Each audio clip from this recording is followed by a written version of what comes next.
네, 그렇다면 북한과 국경을 맞대고 있는 중국의 상황은 어떨까요? 앞서 보신 동남아 국가들과는 달리 중국에서는 취업 비자가 있는 북한 근로자들만 철수하고 통계에 잡히지 않는 편법 고용 근로자들은 잔류하는 것으로 확인됐습니다.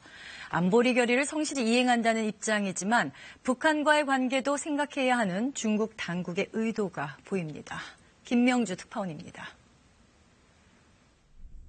중국 랴오닝성 단둥 외곽의 공단 지역. 점심 식사를 마친 북한 여성 근로자들이 삼삼오오 걸어 나옵니다. 공장 마당에 널어놓은 빨래를 정리하는 모습도 보입니다.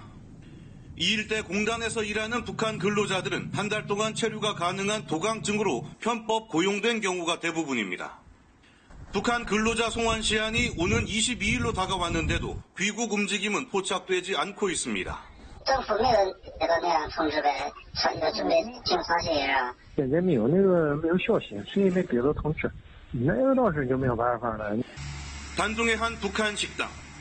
취업 비자로 정식 고용된 종업원은 곧 귀국을 해야 한다고 말합니다. 22일까지 한 17일부터 30분.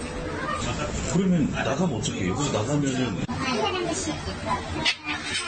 도강증. 취업 비자를 가진 합법 근로자들이 철수해도 식당 영업에는 문제가 없다는 얘기입니다. 단둥 지역에 파견된 북한 근로자는 대략 3만여 명. 한 달에 한 번씩 북한 신의주나 만포에 건너가 도강증에 도장을 찍고 오는 형태의 편법 취업이 만연해 있지만 단속의 손길은 미치지 않고 있습니다. 就是全签是不可能的事儿。你要是这个厂子全都有朝鲜工人，你朝鲜工人全签了，这个厂子不得停吗？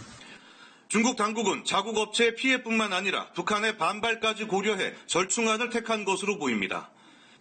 대외적으로 대북 제재 결의를 이행하면서도 일부 북한에 외화벌이는 사실상 묵인하는 게 아니냐는 지적이 나옵니다.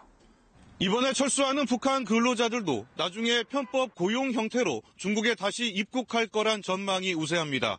북미 강대강 대치 국면이 지속될 경우 미중 양국 간의 마찰이 예상되는 대목입니다. 단둥에서 KBS 뉴스 김명주입니다.